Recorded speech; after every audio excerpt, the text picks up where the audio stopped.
High বন্ধুরা, আশা করি সবাই ভালো আছো। চলো শুরু করা যাক আজকের নতুন সিরিজ লাভ আপন আ টাইম। এটা একটি টাইম ট্রাভেল সিরিজ যেখানে অতীতে দেওয়া এক অসম্পূর্ণ শপথ পূরণ করতে নাকুনকে ফিরে যেতে হয় অতীতে তার প্রেমিকের কাছে।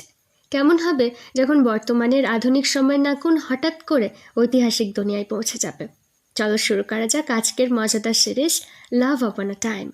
ড্রামা শুরু হয় এক ঐতিহাসিক মেলা দৃশ্যর মাধ্যমে, যেখানে ড্রামার দুই প্রধান চরিত্র একসাথে সময় কাটাচ্ছিল। হঠাৎ তাদের উপর গুলি চালায় এক মিস্টেরিয়াস পার্সন। লোকটির হাত থেকে বাঁচতে সবাই ছোটাছুটি শুরু করেছে। কাউকে বাঁচাতে তার প্রেমিক ঠিক করে সে গিয়ে লোকটিকে থামাবে, আর এই সুযোগে কাউ যেন পালিয়ে যায়। কাউ বলে এই চক্করে তারা যদি আবার একে অপরকে হারিয়ে ফেলে তখন কি হবে। প্রেমিক জানায় কাউ যেখানেই থাকুক সে ঠিক খুঁজে ফেলবে, যেমনটা প্রতিবার সে খুঁজেছে।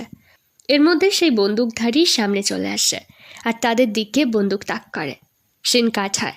লিফটের দরজা ওপেন হতেই সব বন্ধুরা নাকুনকে বার্থডে সারপ্রাইজ দেয়। তবে লিফটের মধ্যে নাকুন ছিল না। পুন আর তে নাকুনের বেস্ট ফ্রেন্ড। নাকুনকে এখনও হোটেলে পৌঁছতে না দেখে তারা চিন্তায় পড়ে যায়। এমন সময় সারপ্রাইজ। বেচারা নাকুন জল কাটায় ভিজে চপচপে হয়ে হোটেলে পৌঁছে গেছে। এমন একটা অবস্থা দেখে বন্ধুরা বুঝতে পারে বেচারা নাকুনের আবার কোনো ঝামেলায় জড়িয়েছিল। যাই হোক, নাকুনের বার্থডে উপলক্ষে ডিনার চলছে। থি বলে তা কি চাইলে এবারের জন্মদিনে? নাকুন বলে তুমি জেনে কি করবে? থি বলে বড় হয়েছ, তোমার উচিত একটা ভালো পার্টনার খুঁজে সেটেল হয়ে যাওয়া। নাকুন বলে আমার কথা বাদ দাও, নিজের জন্য পার্টনার খোঁজো তুমি। থি পুনের দিকে তাকিয়ে বলে সে তো অনেক আগেই পার্টনার খুঁজে ফেলেছে, শুধু অফিসিয়ালি ডেট করার অপেক্ষা। পুন তার সাথে ডেট করতে রাজি হলেই সব কিছু সেটেল হয়ে যাবে। থি তার সাথে ফ্লার্ট করছে এটা বুঝতে পেরে পুন ওয়াশরুমের বাহানায় উঠে যায়, আর থিও তার পিছু নেয়। এর মধ্যে নাকুনের ফোনে মায়ের থেকে মেসেজ আসছে। নাকুন মায়ের সাথে কথা বলার জন্য উঠে দাঁড়াতেই সামনে থেকে এক ওয়েটার এসে ধারাম। নাকুন হেল্প করতে চায়, তবে উল্টে মেয়েটার ধাক্কায় বেচারা নাক মুখ ফেটে রক্ত পড়তে শুরু করে। সাথে ফোনটাও ভেঙে চুড়ে একটা বেঁচে গেছে। পরদিন নাকুন ইউনিভার্সিটিতে যাচ্ছিল বেশ মজা করে। এমন সময় পেছন থেকে এক মেয়ে চিৎকার, কেউ নাকি তার ব্যাগ নিয়ে পালিয়েছে। নাকুন এমনভাবে ছুটে যায় চোরটাকে ধরার জন্য। একটা সময় সে ধরেও ফেলে। ছেলেটি রিকোয়েস্ট করে এই টাকাটা তার ভীষণ দরকার তার মায়ের চিকিৎসার জন্য। নাকুন বলে এরপরেও তোমার উচিত নয় কারোর জিনিস এভাবে চুরি করার। পেছনের সিনিয়ররা দৌড়ে আসছে দেখে ছেলেটি নাকুনের হাতে সেই ব্যাগটা ফেলেই দৌড় দেয়, আর সিনিয়ররা এসে পাকড়াও করে নাকুনকে। নাকুনকে চোর সন্দেহ করে দেয় একটা ঘুষি। এমনই হলো বেচারা নাকুনের দুর্ভাগ্য। বন্ধুরা তার এই ভাঙাচোরা কপাল সিধা করতে গিয়ে নিয়ে আসে ফরচুন টেলারের বাড়িতে। নাকুন বলে এইসব গুনিন টুনিন ভুয়ো হয়, সে এসবে বিশ্বাস করে না, এরা মানুষের সাথে স্ক্যাম করে, তাই সে মোটেও ওখানে যাবে না। এমন সময় বাড়ির দরজা আপনা থেকে খুলে যায় আর বন্ধুরা সোজা নিয়ে যায় ফরচুন টেলারের সামনে। গুনিন মহাশয় মহাশয়া যাই হোক একটা হবে। নাকুনের ভাগ্য পড়ে বলে তোমার কপালে শনি ঠাকুর চিকেন ডান্স করছে, সামনে তোমার হঠাৎ হঠাৎ করে বিপদ আসবে। এর মধ্যে গুনিনের খিচুনি শুরু হয় আর বলে ভবিষ্যতে কাকে কথা দিয়ে এসেছিলে তুমি, সেটা পূরণ করার সময় এসেছে তোমার। থি বলে এই ব্যাটা ছেলে, কাকে কথা দিয়ে এসেছিস বলতো, যে এ জন্মেও তোর পিছু ছাড়ছে না। নাকুন বলে আরে ভাই আমি জানবো কিভাবে কাকে কথা দিয়ে এসেছিলাম। গুনিনের কথায় বন্ধুরা নাকুনকে চেপে ধরে আর গুনিন পবিত্র জল ছোঁয়ায় নাকুনের মাথায়। তবে নাকুনের ছটপটানিতে বেচারা গুনিনের কোমরের কলকবজা আটকে গেছে। পুন গিয়ে তাকে সোজা করে। গুনিন পুনকে বলে তোমার ওপরেও অভিশাপ আছে, তাই তোমার উচিত এবার দুঃখগুলো ভুলে ওদের মাপ করে দেওয়া। পুন তো এসবের মাথা মুন্ডু বুঝতেই পারছিল না, আর নাকুনকে বলে পরিবারের সাথে দেখা করে এসো, বাবা মায়ের খেয়াল রেখো, এতে দুর্ভাগ্য কিছুটা হলেও কমবে। নাকুন বলে আমার কোনো বাবা নেই। গুনিন বলে ডিভোর্স হয়েছে মানে এই নয় তোমার বাবা মারা গেছে। নাকুন অবাক হয়, ডিভোর্সের কথা গুনিন জানলো কিভাবে। এরপর গুনিন এক প্রকার জোর করে নাকুনের হাতে একটা তাবিজ পেতে বলে এটা খুলবে না, মোটেও খুলবে না।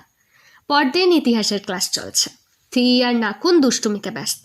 ম্যাম বোঝাচ্ছেন পৃথিবীতে টাইম ট্রাভেল বলেও কিছু হয়। ম্যামের চোখ পড়ে এই দুটো দুষ্টুর ওপর।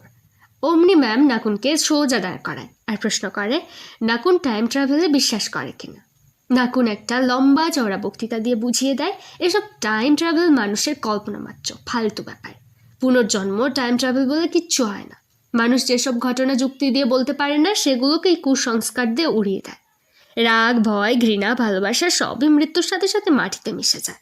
পরের জন্মে ওসব অপূর্ণ ইচ্ছা, প্রতিশোধ নিতে ফিরে আসার ধারণাগুলো একেবারে মিথ্যে। ম্যাম বলেন, পৃথিবীর সব কিছুতেই লজিক খুঁজতে যেও না, গেলেও তার রহস্য উদ্ধার করা যায় না। ক্লাস শেষে পুন নাকুনের কাছে আসে ইংলিশের নোটস দিতে। আসলে নাকুন ইংলিশ নিয়ে পড়াশোনা করে, তাও আবার সে ক্লাসের টপ স্টুডেন্ট। আর হিস্ট্রি তার মাইনর পেপার। সমস্যা হলো ইতিহাস তার অ্যান্টেনার উপর থেকে যায়, সেজন্য সে তের সাথে ইতিহাসের ক্লাস অ্যাটেন্ড করেছে। নাকুন বলে এবার বোধহয় সে ইতিহাসে ফেল করবে। বাড়ি ফেরার পথে নাকুনের চোখ যায় একটা ছেলের ওপর। মনে পড়ে ম্যামের কথা। চলার পথে অনেক মানুষ, অনেক কাজ, আবার অনেক সিচুয়েশন এমন আসে যেগুলো আমাদের কাছে ভীষণ পরিচিত মনে হয়, যেন এর আগেও সেগুলো করেছি। এবার কিভাবে যুক্তি দিয়ে সাজাবে ওগুলো? হঠাৎ নাকুনের হাতের ব্রেসলেটটা কাঁপাকাঁপি শুরু করেছে। সামনে থেকে একটা গাড়ি আসছিল। নাকুন নিচে পড়ে যায়। সে ঠিক আছে, তবে আবারও ব্রেসলেটটা কাঁপছে। কিছু বুঝে ওঠার আগেই পাশে দাঁড়ানো লোহার রডগুলো গিয়ে পড়ে নাকুনের ওপর। এবারেও নাকুন বেঁচে যায়। ছেলেটাকে বাড়ি ফিরতে দেখে মা ভীষণ খুশি হয়। মা রেডি হয়েছে একটা ওয়েডিংয়ে যাওয়ার জন্য। মা নাকুনকেও নিজের সাথে চাইলে নাকুন বলে সে বাড়িতেই ঠিক আছে। মায়ের তৈরি এত রান্নাবান্না দেখে নাকুন তো বেজায় খুশি। হঠাৎ মায়ের নজর যায় নাকুনের ফেসে। আসলে সেই সিনিয়রদের খুশিটা এখনও সারেনি। নাকুন কোনো মতে মাকে বুঝিয়ে নেয়। আসলে ডিভোর্সের পর মা নিজের হাতে ছোট্ট নাকুনকে বড় করেছে, তাই নাকুনকে নিয়ে তিনি বেশি প্রোটেক্টিভ। মা ছেলের আদর শেষ হলে নাকুন ফ্রিজার থেকে অ্যালকোহল বার করে আর রুমে গিয়ে দেখে সেমিস্টারের রেজাল্ট আউট হয়েছে। নাকুন দেখে সেই বৃষ্টিতে ডাহা ফেল। নাকুন ভাবে, বাহ, দারুণ ব্যাপার, ইংলিশের টপার কিনা ইতিহাসে ফেল। জীবনে প্রথমবার এক্সামে ফেল করে বেচারার মন মেজাজ বিগড়ে যায়। কি আর করা, অ্যালকোহল পেটে ঢেলে ভাঙা বন নিয়ে বেচারা হাসদের খাওয়ার দিতে চায়। নাকুন ভাবে এবার সে কিভাবে মুখ দেখাবে বন্ধুদের? সবাই বলবে সে ইতিহাসে ফেল করেছে। যদি আগের জন্ম বলে কিছু থাকতো তাহলে অতীতের ঘটনা তার কেন মনে নেই? ইতিহাস যদি সব সময় মাথায় থাকতো তাহলে কষ্ট করে আর পড়া লাগতো না, না থাকতো ফেল করার ভয়। এর মধ্যে একটা বড় তারা নাকুনের দিকে নেমে আসে। নাকুন ভয়ের চোটে চোখ বোঝে। চোখ খুলে দেখে তাকে ঘিরে দাঁড়িয়ে আছে কত মানুষ। লোকগুলো তাকে মাস্টার বলে ডাকছে। সে নাকি অনেক দিন ধরে জঙ্গলে হারিয়ে গিয়েছিল। নাকুন তো ভয় পেয়ে যায় এত মানুষকে একসাথে ঘিরে ধরতে থাকে। এমন সময় একজন সার্ভেন্ট মাস্টার কাউ বলে দৌড়ে আসে তার থেকে, আর নাকুনকে টাচ পাচ করে দেখছিল সে ঠিকঠাক আছে কিনা। নাকুন বলে, আরে কে তোমরা? আর আমি কি স্বপ্ন দেখছি? শোনো, তোমাদের কোথাও ভুল হচ্ছে। আমি মোটেও কাউ নই। আমার নাম নাকুন। নাকুন, বুঝলে? ও বুঝেছি, তোমরা সব ড্রামার শুটিং করছো কি? তবে কবে থেকে আমাদের বাগানে শুটিং করছো তোমরা? মা পারমিশন দিয়েছে তোমাদের? কাউয়ের পার্সোনাল সার্ভেন্ট বলে। ড্রামা মানে ওই নাচের কথা বলছেন? নাকুন আশপাশটা তাকিয়ে দেখে তাদের বাগানটা এক রাতে কীভাবে জঙ্গলে বদলে গেল। এরপর সে ভাবতে শুরু করে, প্রথমে ফেল করার দুঃখে মাতাল হলাম, এরপর বাড়ি থেকে বের হলাম, তারপর তারা খসা, সে জ্ঞান হারিয়ে পড়ল, ব্যাস আর কিচ্ছু মনে নেই তার। এর মধ্যে পৌঁছে যায় ড্রামার ফার্স্ট মেন লিড। সবাই তাকে লর্ড বলে সম্মান দেয়। নাকুন ভাবে, এটা আবার কে? ড্রামার কোনো হিরো টিরো হবে হয়তো তাহলে। তবে ছেলেটাকে তার ভীষণ চেনা লাগে। নাকুন নিজেকে বাঁচাতে দৌড় দেয়, তবে সার্ভেন্টরাও তাকে চেপে ধরে। নাকুন বলে, এটা কিন্তু ঠিক হচ্ছে না, দেখো আমি তোমাদের নামে পুলিশে কেস করব। এই বলে নাকুন প্রাণপণে দৌড় দেয়। সবাই চেপে চুপে নাকুনকে পাকড়াও করে আনে হিরোর কাছে। নাকুন বলছিল, ওই আমার ফোনটা দাও, আমি পুলিশে এখনই কল করছি।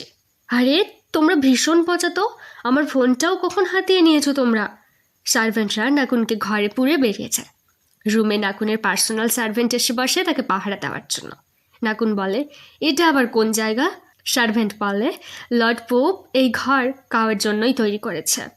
নাকুন বলে, লর্ড পোপ মানে ওই খারুসমুখো লোকটা যে দরজার বাইরে দাঁড়িয়ে আছে?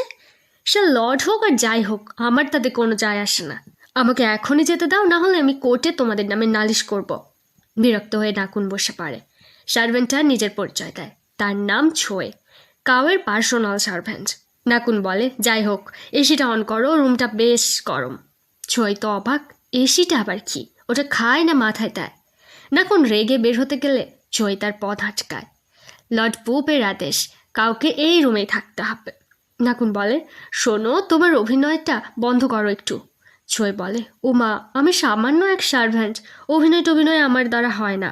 নাকুন বিরক্ত হয়ে বলে, হোয়াট এভার, তোমরা ভুল মানুষকে পাকড়াও করেছ, আমি কাউ নই, নাকুন, বুঝলে, নাকুন। তাই আমার পিছু ছেড়ে দাও, সময় নষ্ট করো না, বরং তোমরা আসল কাউকে খোঁজার চেষ্টা কর। শোনো ছোয়ে, তুমি তো ভালো মানুষ, তাই না? আমাকে ছেড়ে দাও। এরপর ছোয়েকে দূরে সরিয়ে সে পালাতে গেলে সোজা গিয়ে পড়ে পুপের সামনে। পুপ বলে, আবার কোথায় পালাতে চাইছো তুমি? দেখো, তোমার হাতে জন্ম দাগ আছে, এটা দেখেই প্রমাণ হয় যে তুমি কাও। নাকুন বলে, এটা আবার কেমন লজিক? জন্মদাগ তো জন্ম থেকেই আসবে, তো আকাশ থেকে পড়বে নাকি? এমন দাগ অনেকেরই থাকে। তোমরা পাগল হয়ে গেছ। মানছি কাল একটু নেশা টেশা করেছিলাম, তার মানে এই নয় আমি নিজের নামখানাও ভুলে গেছি। আমি তোমার কাউ নই। বোকার মতো কথা বলে কোনো লাভ হবে না দেখে নাকুন পুপকে ধাক্কা দিয়ে বেরিয়ে যায়। বেচারা পালানোর দৃশ্যটা ছিল বেশ দারুণ। নাকুন ভাবে, তার ভাগ্যটা কেন এত খারাপ। নাকুন পালাচ্ছে, পেছন পেছন তার সার্ভেন্টরা। নাকুন ভাবে, এদের অভিনয়টা এতটাই পারফেক্ট যে বোঝার উপায় নেই এরা শুটিং করছে। যাই হোক, তাকে তাড়াতাড়ি মুভির ডাইরেক্টরের কাছে পৌঁছতে হবে। হ্যাঁ, আর বলতে হবে সে মোটেও এই অভিনয় করতে চায় না। সামনে একটা বড় প্রাসাদ দেখে নাকুন ভাবে, এটাই তাহলে আসল শুটিং সেট, এখানেই ডাইরেক্টর থাকতে পারে। এটা ভেবে নাকুন দৌড় দেয় সেই বাড়িতে, আর পৌঁছে গিয়ে দেখে সামনে বয়স্ক দুজন খেতে বসেছে। লোকটিকে ডাইরেক্টর ভেবে নাকুন পুপের নামে নালিশ করে বলে কিভাবে সবাই তাকে জোর করে আটকে রেখেছে। আসলে এরা ছিল কাউয়ের বাবা মা। ছেলের মতিচ্ছন্ন অবস্থা দেখে বাবা মা ভাবে কাউয়ের মনে হয় মাথার লাল তারটা কেটে গেছে। মা তাকেও খাওয়ার জন্য ডাকে। নাকুন তো পরে আরও সমস্যা, এর মধ্যে পৌঁছে যায় ভোগ। নাকুন তার হাত থেকে বাঁচতে আবারও দৌড় লাগায়। বেচারা ছুটতে গিয়ে একটা জোরে হোঁচট খায়। ব্যাস, আবার সবাই ঘিরে ধরে তাকে। নাকুন একটা সার্ভেন্টের থেকে ঝুড়ি ভর্তি ফুল ছুঁড়ে দেয় পুপের মুখে। এরপর আবারও দে দৌড়। নাকুন বলে, সবার অভিনয় কত ভালো, যেন মনে হচ্ছে এসব সত্যি ঘটনা। কে বলবে এরা শুটিং করছে? এমন সময় নাকুনের পায়ে কাঁটা ফুটে যায়। বেচারা কাঁদতে কাঁদতে ভাবে, এটা যদি স্বপ্ন হতো তাহলে এখনই তার ঘুমটা ভেঙে যেত। স্বপ্ন ভাঙেনি, মানে এটা সত্যি। সার্ভেন্টরা নাকুনকে আবার ঘিরে ধরেছে। সে ভেজা চাদর ঘুরিয়ে তাদের দূর করার চেষ্টা করে। পেছনে এসে দাঁড়ায় পুপ আর তাকে জোরে চাপে ধরে। নাকুন সেই চাদরটা পুপের মাথায় জড়িয়ে আবার পালাতে শুরু করে। এবার পুপের ধৈর্যের বাঁধ ভেঙে যায়। ব্যথা পায়ে অনেক দৌড়োদৌড়ির পর নিজেকে বাঁচাতে নাকুন গিয়ে ঝাঁপ দেয় পুকুরে। জলের নিচে ভাবে, তাহলে কি সে সত্যিই টাইম ট্রাভেল করেছে? কিন্তু কিভাবে? আর বাড়ি ফেরার উপায় কি নেই কিছু? এতদিন মুভিতে আর ভিডিও গেমে এসব ছাইপাঁশ দেখেছিল সে, এখন দেখছি ম্যামের কথাই ঠিক ছিল। অনেকক্ষণ হলো নাকুনকে জলের নিচে রয়েছে দেখে সার্ভেন্টরা চিন্তায় পড়ে যায়। পুপ এবার নিজের পোশাক খুলে ঝাঁপিয়ে পড়ে জলের মধ্যে। নাকুন দেখে কেউ তো তার দিকে আসছে। এখানেই শেষ হয় আজকের পাঠ। Bye bye, have a good day.